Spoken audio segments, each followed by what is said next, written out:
Look at that. Hope you guys enjoy this little video. Let's go.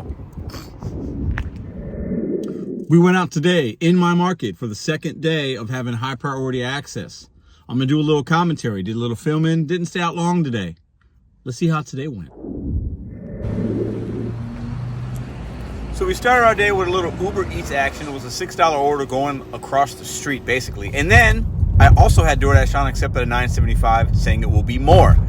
Today's my second day. I'm gonna test out to see how these orders are looking. I'm part of the high priority because my acceptance rate's above 50%, yada, yada, yada.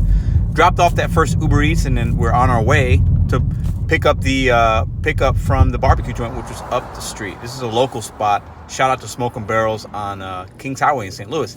And then as I'm walking in, I get this Chipotle plus $6.50. I said, we could do that. It's only a little extra mile or two. I said, let's do it. Acceptance rate right now, 67%, as we have accepted our first 2 out of the 3 orders today. So let's go to this Chipotle and pick up this order. Check out the cool name. I don't know if that's Chinese, Mandarin, I don't know what that is, but it's pretty awesome. Walked into Chipotle, they weren't busy, which is a good sign. But we had about a 1.5 minute wait, and we're on our way.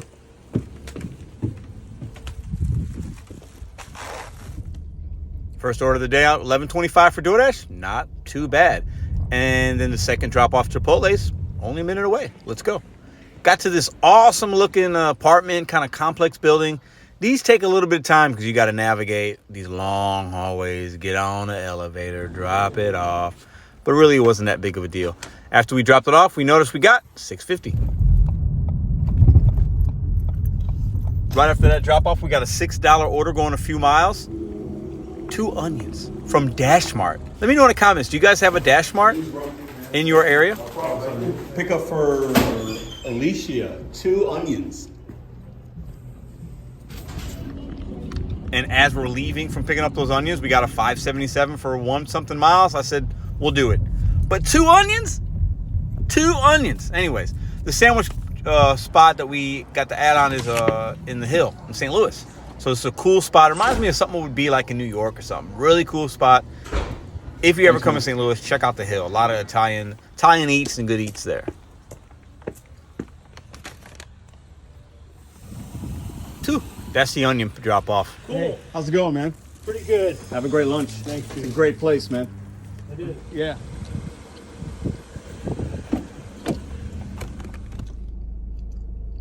So at this point, we're at $29.77 plus a $10 Uber, which you'll see in a minute. We've only been out for an hour. Then we get an $11.50 stack, Wingstop, Burger King.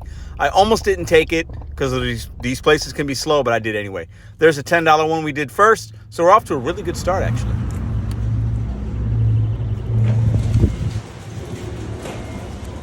With places like Burger King and Wingstop, in my market, they could be very slow, but I didn't mind the mileage. I didn't mind if there was a little bit of a wait. Let me know what restaurants you guys sometimes don't like to go to. Wingstop was the one here that took a little bit of time. They were behind, but I was being patient. Decent payout for the mileage. The drop-off left me in a good area. I said, let's just go ahead and do it. But let me know in the comments, do you guys like Wingstop? Do you guys like Burger King in your area? This lady probably called my phone 7 times on a stack order. The Burger King customer, she said the app didn't tell her that there was another delivery. I think that's her right there. Yep. No, maybe. Not even gonna lie, the lady left fantastic instructions, gave me a dock number. See the numbers? Absolutely amazing. She's a driver. She's awesome. She was awesome. She called a few times because a lot of people can't find her. Left a great tip. 7, that was a 7 whatever. This order's gonna go up like I said, so $5.50, that's good. All right, now we're on to drop off this Wingstop. Let's go.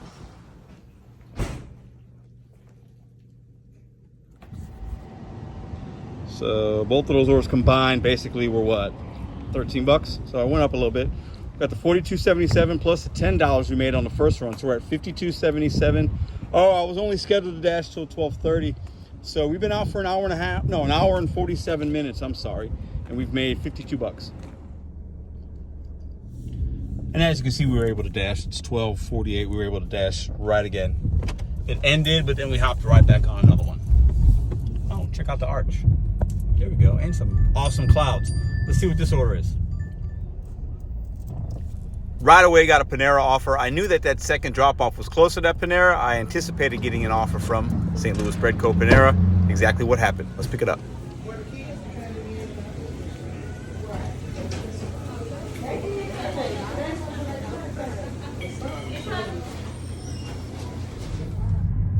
Let's go drop it off. But she's having some fun today. Love it, love it, love it. And we're pulling up to a school. I feel like I've been dropping off at schools all week.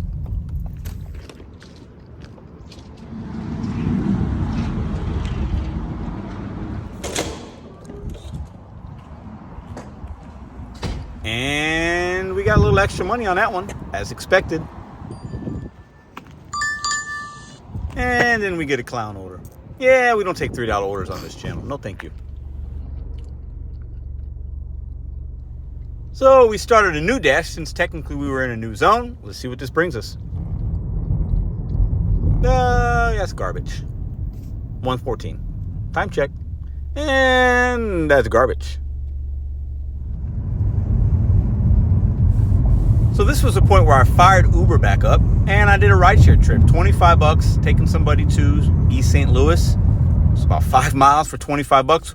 We got stuck at a railroad track, but that was all right. Good money. So at this point, we're making good money with 2 apps at once. So with the $25 Uber run, and then we did one more Uber run from East St. Louis to downtown. There was a Cardinals game today. We made $101 in 2.5 hours. Having Uber Eats and Uber Rideshare, mixing in DoorDash is how I maximize my day. What I noticed in the second day of this resetting my acceptance, the first day I saw no difference. Second day, the only difference I saw, and this happens sometimes, but in my market, for me at least, with all the over almost 7,000 deliveries that we have, there wasn't downtime with DoorDash. Now, I never have really downtime because I multi-app, right? That's why I recommend that, right? Downtime's bad. We want to hit your goal quickly. If you're just sitting around, it's no good, right? But what I noticed with DoorDash, as you saw in the video, they were sending me orders, stacking them, when I was still either picking up an order or, they did that 2 or 3 times a day. So that's a good thing. And, the orders weren't bad. They weren't high paying. I wouldn't say any of the orders I had today were like high paying. I think the first one was pretty good, 11 bucks for it. That was great. But then adding the $6 or the $5.77, and then, I got a Panera right away. That was what, $8.50 after I dropped off and then started another dash though. So it kept me busy, which is good. So I don't know, am I getting priority? Feels like I'm getting about the same that I would be seeing if my acceptance rate was 11% like it was earlier in the week. Right now, my acceptance rate is in the 60 something, 67, something like that. And I feel like I'm still getting good. I'm still getting bad. You guys saw $3 and $4 orders. You saw $11, $6, $8 orders. I really don't feel like there's a difference. I feel like this is just a way for DoorDash to get drivers to feel like they need to keep it 50% or above. One thing that I didn't show you guys that I noticed today, the first offer I got wasn't the barbecue joint. That was the first one I accepted. The first offer I got was a Little Caesars for $3 or $4 that I did not take. And then I noticed my acceptance rate was 0% after I declined that.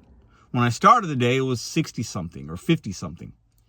I was like, that's weird. Now it's back at 0. So did I restart my acceptance rate from yesterday? Why would it go from 50 or 60% to start down to 0%? Very odd. I'll see if I can put a split screen somewhere for you guys. And then I accepted the second offer I got, which was the barbecue joint. And then the acceptance rate was in the 50s and 60s for the time being, right? Because I basically accepted half my orders today. So I'm above 50% still for the week. So I'm still technically in a high priority for high paying orders. Master manipulation on DoorDash's part. I'm getting a lot of opinions from you guys telling me you're having similar experiences. Some people in some markets are saying that they like it and they feel like they're getting good orders. That's absolutely fantastic. If it's working for you, I'm happy. But for me, my opinion so far, it's just 2 days in, I see no difference. It's typical Friday for me. We made good money for the amount of time we were out, mostly because we started with that $10 Uber Eats. And then as I'm walking into 7-Eleven, I accepted that 11 whatever for DoorDash. And I knew that I wasn't compromising anything because I dropped off the Uber Eats to a guy and then went up the street and picked up the Doordash, right? And then we did a $25 run, then like a $17 run on rideshare after lunch. We were only out for a little bit today, made over $100. Can't beat that. So let me know what you guys think in your market. Let me know if this high priority, just give me your thoughts. I know a lot of you guys left it yesterday in the video. I think it's garbage. I think it means nothing. I will say one thing. This is going to impact top dashers, in my opinion. It would be very easy for me to get to 70% acceptance rate without having to do hell week or feel like I'm taking a lot of trash. And I could start next month and be top dasher with the LOP program without really having to compromise any earnings. But a lot of top dashers will get the 70, 80, 90%, whatever their percentage is, above 70, and then have a couple days where they're taking a lot of trash or driving a lot of miles. I feel like if I'm a top dasher and I put in all that effort and time, and now they're letting other non-top dashers reset their acceptance rate, I'm probably not happy about it. Doordash is going to continue to try to manipulate and make acceptance rate something that in some markets maybe it's important, in others it might not be. Definitely market dependent. But I think top dashers, their whole stuff is going to change. Their time is limited to how they're going to be able to do this, because Doordash, if you guys think they're listening to content creators or reading Reddits and watching videos, some people think they're doing that. They're going to change how top dashers make money. And because at the end of the day, if everybody becomes a top dasher, nobody's a top dasher. And there are other metrics that they might be able to like tier you, blah, blah, blah, blah, blah. Make your money, get out of the apps, multi-app. It's the best way to do it, in my opinion. I've seen a lot of crazy videos out there with people saying it's good, it's bad. Like I expected, people will have different experiences, different opinions, and Top Dasher will work for some, and it will not work for others. That's why none of us really know everything. None of us can claim we broke the algorithm. The times are changing. Adapt with it, but we got to stick to our guns. We have to value our automobile and our time. We have to continue to try to make good money. And if we can't with the apps, then we do something else. On this channel, I'm not teaching you guys how to stay in this gig game forever. I'm trying to show you guys how I have folded in other ways to make money. Everybody else can teach you guys how to do this till the end of time. I don't think it's going to be sustainable. See you tomorrow.